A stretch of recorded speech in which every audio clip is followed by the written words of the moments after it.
इस वीडियो में हम axiomatic approach of probability, axiomatic approach of definition of probability और एडिशन रूल ऑफ प्रोबेबिलिटी को देखेंगे। हम प्रोबेबिलिटी की क्लासिकल डेफिनेशन जानते हैं, number of favourable outcomes upon total number of outcomes is called probability. If all the outcomes of a sample space are equally likely, then the probability that event will occur is equal to the ratio the number of outcomes favorable to the event upon total number of outcomes of the sample space। यहाँ पर हम axiomatic approach to probability देखेंगे। Probability का axiomatic approach एक Russian mathematician के इन Kolmogorov ने दिया था। इसमें उन्होंने सेट थ्योरी को इन्वॉल्व करके प्रोबेबिलिटी का डिफिनीशन दिया था। Let S be the sample space of a random experiment. अगर एस किसी एक्सपेरिमेंट का सिंपल स्पेस हो, the probability P is a real valued function whose domain is the power set of S, i.e. ps, and range is the interval 0 to 1, i.e. ps to 0 1, satisfying the following axioms।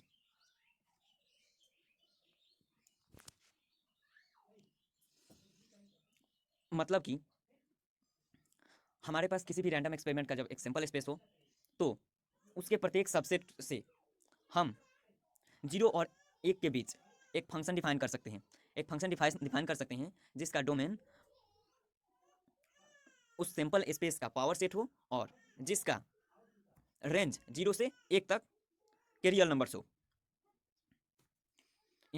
यहाँ 0 और 1 को closed interval के अंदर रखा गया है, मतलब कि 0 और 1 दोनों को इंक्लूड किया गया है।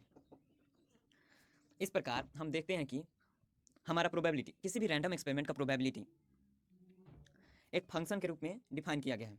उस रैंडम एक्सपेरिमेंट के लिए एक फंक्शन के रूप में डिफाइन किया गया है जो उस रैंडम एक्सपेरिमेंट के सिंपल स्पेस के पावर सेट से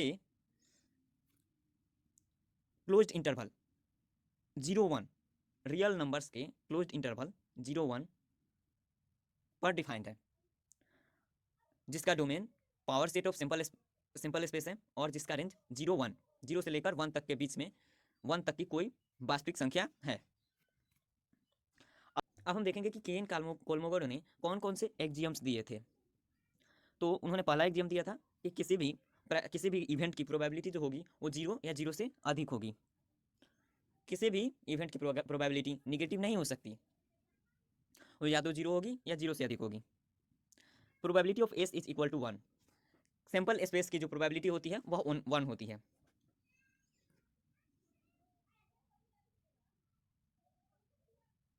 and the third point is if E and F are mutually exclusive events, then P E union F is equal to PE plus PF। इस प्रकार ये तीन प्रोबेबिलिटी के set theory के एक्जियम्स हैं जिन्हें के एन कोलमोगोरो द्वारा 1933 में दिया गया था।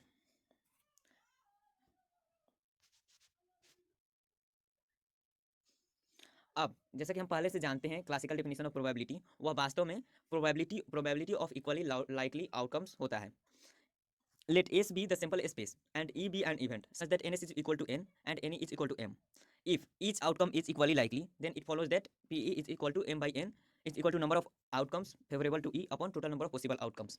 अगर किसी सिंपल स्पेस में जितने भी एलिमेंट्स हो, जितने भी आउटकम्स हो, जितने भी सैंपल पॉइंट्स हो, उन सबकी प्रोबेबिलिटी सेम हो तो उन्हें हम इक्वली लाइकली आउटकम्स बोलते हैं। और उस केस में हमारा ये रूल फॉलो होता है, P E is equal to m by n is equal to number of outcomes favourable to E upon total number of possible outcomes. अगर हमारे सिंपल पॉइंट्स जो हो वो इक्वली लाइकली ना हो, मान लेते हैं कि कोई ऐसा सिक्का है जिसको उछालने पर चित आने की प्रायिकता किसी प्रकार से पट आने की प्रायिकता से ज़्यादा हो, तो उस केस में हम नहीं कह सकते कि P is equal to number of outcomes favourable to E upon total number of possible outcomes. ये केवल probabilities for equally likely outcomes है। यहाँ इस फॉर्मूले के द्वारा हम केवल इक्वली लाइकली आउटकम्स वाले इवेंट्स की ही प्रोबेबिलिटी ज्ञात कर सकते हैं। अब हम देखेंगे addition rule of probability. If A and B are any two events in a sample space S, if A and B are any two events in a sample space S, then the probability that at least one of the events A or B will occur is given by PA union B is equal to PA plus PB minus PA intersection B। अगर A और B दो घटनाएं दिए गए हों, दो events दिए गए हों जिनकी प्रोबेबिलिटी हमें ज्ञात हो, तथा यह ज्ञात हो कि probability of A intersection B क्या होता है, तो probability of A union B is equal to probability of A plus probability of B minus probability of A intersection B होता है। ये हमारे एडिशन रूल ऑफ प्रोबेबिलिटी है। हम सेट थ्योरी में जानते हैं सेट थ्योरी के द्वारा कि A union B is equal to A number of A union B, A union B में elements is equal to number of A plus number of elements in B minus number of elements in A intersection B. ऐसा हम set theory में जानते हैं। तो यहाँ पर आप इस फॉर्मूले को लेकर number of elements in A plus number of elements in B minus number of elements in A intersection B is equal to number of elements in A union B में से प्रत्येक टर्म को अगर n S number of S से भाग देंगे तो हमारा ये फॉर्मूला प्राप्त होता है, probability of A union B is equal to P A plus P B minus P A intersection B.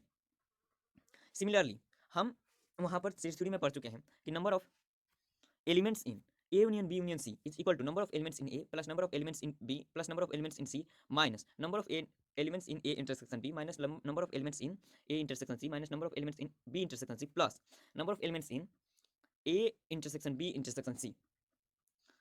उसी फॉर्मूले से सेम यहाँ पर probability of A union B union C is equal to P A plus P C minus P A intersection B minus P A intersection C minus P B union C B intersection C plus P A intersection B intersection C होता है। Similarly अब इसको हम pictorially समझ सकते हैं, addition rule of probability को pictorially समझ सकते हैं। आप यहाँ पर देख सकते हैं ये एक इवेंट है, किंग और हार्ट्स का यूनियन है ये। तो हम जानते हैं कि टोटल हार्ट्स जो होते हैं वो टोटल 13 कार्ड्स होते हैं।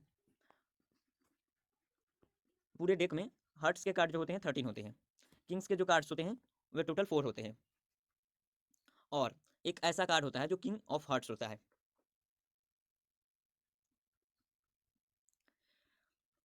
अब हमारा अगर हम एक इवेंट ले लें हार्ट्स और किंग, हार्ट्स या किंग का आना, रैंडमली एक पत्ते को निकालने पर हार्ट्स का आना या किंग का आना, तो हमारे पास ऐसे टोटल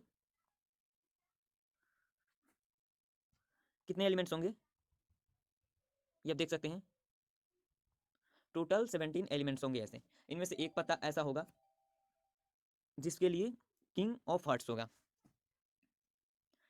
मतलब कि जो दोनों इवेंट्स को फॉलो करता हो, दोनों इवेंट्स को के होने को दर्शाता हो। तो यहाँ पर ये जो है ये A intersection A union B को सूचित कर रहा है, और ये मान लेते हैं ये ए को सूचित कर रहा है, ये बी को सूचित कर रहा है, और ये जो है वो ए इंटरसेक्शन बी को सूचित कर रहा है।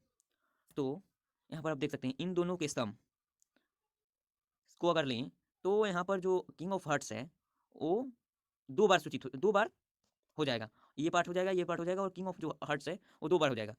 परंतु इस साइड में हम देखते हैं ये एलएचएस में हम देखते हैं कि यहाँ पर एक बार ये है, ये पिंक वाला पार्ट एक बार, ये ग्रीन वाला पार्ट है, और ये दोनों का जो इंटरसेक्शन है वो एक बार है, किंग ऑफ हार्ट्स एक बार है।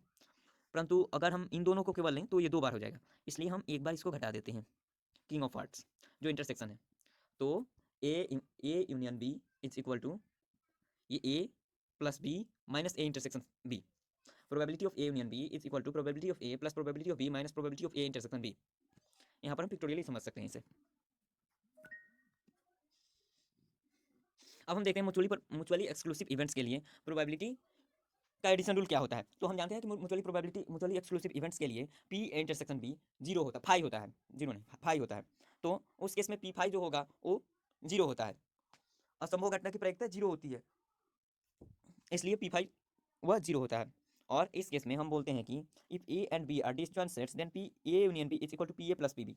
अगर ए और बी दोनों म्यूचुअली एक्सक्लूसिव हो तो P A plus P A union B is equal to P A plus P B. The addition rule for mutually exclusive events can be extended to more than 2 events. 2 से ज़्यादा events के लिए भी ये सही होता है, जैसे कि P A union B union C is equal to P A plus P B plus P C, P A union B union C is equal to P A plus P B plus P C, जबकि A B और सी तीनों आपस में mutually exclusive events हो। यहाँ पर हम pictorial देख सकते हैं, यहाँ पर इस कॉमन पार्ट के लिए के कारण हमें यहाँ पर P A and B event को घटाना पड़ता है, जबकि हमें म्यूचुअली एक्सक्लूसिव इवेंट्स में इसे घटाने की जरूरत नहीं होती है। P A plus P B is equal to P A union B. Thanks.